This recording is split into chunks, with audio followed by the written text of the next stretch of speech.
पुण्यासारख्या माध्यमात पुण्यासारख्या शहरामध्ये एक मोठ्या प्रमाणात जयंती व्हावी म्हणून एक झटणारा या पुण्याचा ढाण्यावा घनश्याम बापू हाकीसाठी आपण सर्वजणांनी एकदा जोरात टाळ्या वाजवल्या पाहिजे। खरं तर बापूंनी या ठिकाणी काम चांगल्या प्रकारे केलं आहे। अधिकाऱ्यांसाठी जी मदत असती, अधिकाऱ्यांच्या मागे ठामपणे उभारण्याचं काम असतं ते बापूंनी केलं आणि अहिल्यादेवींचा महाराज यशवंतराव होळकरांचा वसा वारसा जपण्याचं काम बापू या ठिकाणी महाराष्ट्रभर करत आहे, याचा मला सार्थ अभिमान आहे। खरं तर मंचावर उपस्थित असलेले या महाराष्ट्रातील सर्वच समाजातील सर्वच नेते मंडळी, समाजातील प्रमुख मान्यवर आणि या ठिकाणी उपस्थित असलेले ज्यांच्या मनामनात आणि ज्यांच्या रक्तारक्तामध्ये महाराणी अहिल्यादेवी होळकरांचा, महाराज यशवंतराव होळकरांचा विचार आणि वसा या ठिकाणी आहे, ते सर्व माझे समाज बांधव आणि उपस्थित या महाराष्ट्राच्या कानाकोपऱ्यात काम करणारे सर्व अधिकारी बांधव, या सर्वांचं मी या ठिकाणी अभिनंदन करतो। अरे आपण कोण आहेत, आपला इतिहास काय, आपलं काम काय, आपण काय केलं, आपल्या या महाराष्ट्रामधलं अस्तित्व काय, या महाराष्ट्रामध्ये आपण कोण आहे। खरं तर या महाराष्ट्रामध्ये जर या ठिकाणी सामाजिक, राजकीय, आर्थिक सगळ्या क्षेत्रामध्ये ज्या ठिकाणी महाग आपण या ठिकाणी पडलो, अहिल्यादेवींचं काम, अहिल्यादेवींचा वसा आपण या ठिकाणी वाचला नाही। आपला इतिहास कुठे गेला?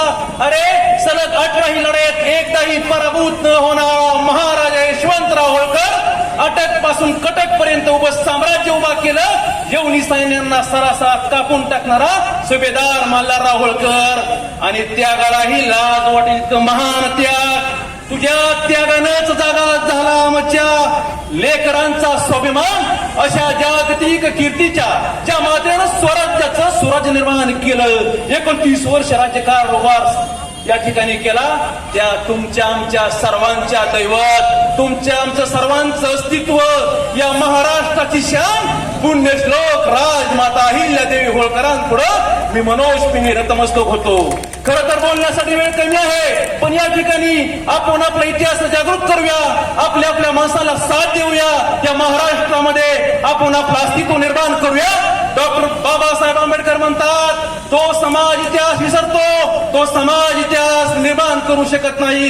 अरे आपला इतिहास कुठे, आपण इतिहास विसरलोय, त्यामुळे भवितव्य आपल्या डोक्यात जायला लागले। कुणीतरी पुढे येऊन पुढारपण केला पाहिजे, आपण एकमेकाच्या हातात हात देऊन पुढे गेलं पाहिजे। जोपर्यंत राजकीय अस्तित्व येत नाही तोपर्यंत आपल्याला कोणी विचारू शकत नाही।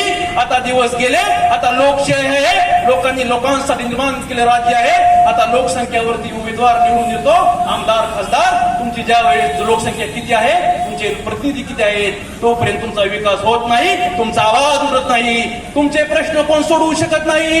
अरे आमचा अभ्यास करणाऱ्या एका पोराला जर वाटलं पुण्यात आपल्या शासनामार्फत काही राहायची व्यवस्था आहे का, क्लासेस आहेत का, असं काही नाही। आम्ही या ठिकाणी महाराष्ट्रभर काहीच नाही, तिकडून तिकडं अंधार आहे, सगळ्या अंधारामध्ये आपला समाज जातोय। अहिल्यादेवींचा वारसा असताना हा समाज अजून माग जात आहे। बापू सारखं नेतृत्व असेल, बारामतीतून विविध नेतृत्व असेल, सागरता असतील, वेगवेगळे झारगड पवन असतील, आखाडी पवन असतील, सर्वांच्या या ठिकाणी आपण पाठीमागे राहिलं पाहिजे, त्यांना आपण पुढे या ठिकाणी नेलं पाहिजे, समाज एकत्रीकरण केलं पाहिजे। तुम्ही आम्ही आता काम करायला पाहिजे। आपला आज गेला पंजा गेला, यांनी काय केलं नाही, आपल्याला खंत आहे, आपल्याला फसवलं, पण या ठिकाणी आता तरुण नेतृत्व पुढे येत आहे, त्यांच्या मागे उभा राहिलं पाहिजे आणि या ठिकाणी वेळ पडली तर कुठं पण रस्त्यावर उतरलं पाहिजे। आपल्या महिलांना असेल, युवकांना असेल, सर्वांना सुशिक्षित आणि कणखर दमदार बनवलं पाहिजे। हीच या सारस बागेतील अहिल्यादेवींच्या या पुण्यभूमीतून आज सर्वांनी शपथ घेऊया। येणारा काळ आपला असेल आणि ही काळ पुढे नेण्याची आणि इतिहासाची चळवळीची गरज या पुण्याच्या भूमीतून आहे, क्रांतिकाराची आणि युवकांची या संघर्षाची पुण्याची भूमी आहे। या पुण्याच्या भूमीमध्ये आज कार्यक्रम होतोय, तिथून शपथ घेऊया। येणारी 300वी अहिल्यामातेची जयंती आहे, त्या जयंतीला दृढ निश्चय करूया, महाराष्ट्रामध्ये आपण अस्तित्व निर्माण करूया, एवढंच एका ठिकाणी सांगतो आणि जाता जाता एवढंच सांगतो, घातल्याशिवाय धार नाही तलवारीच्या पाठीला आणि अहिल्यादेवीशिवाय पर्याय नाही या महाराष्ट्राच्या मातीला, या महाराष्ट्राच्या मातीला। एवढं बोलतो आणि थांबतो। जय मल्हार, जय अहिल्यादेवी। पाठीमागाची मंडळी आहेत, त्यांना विनंती आहे की आपण खुर्च्यांमध्ये स्थान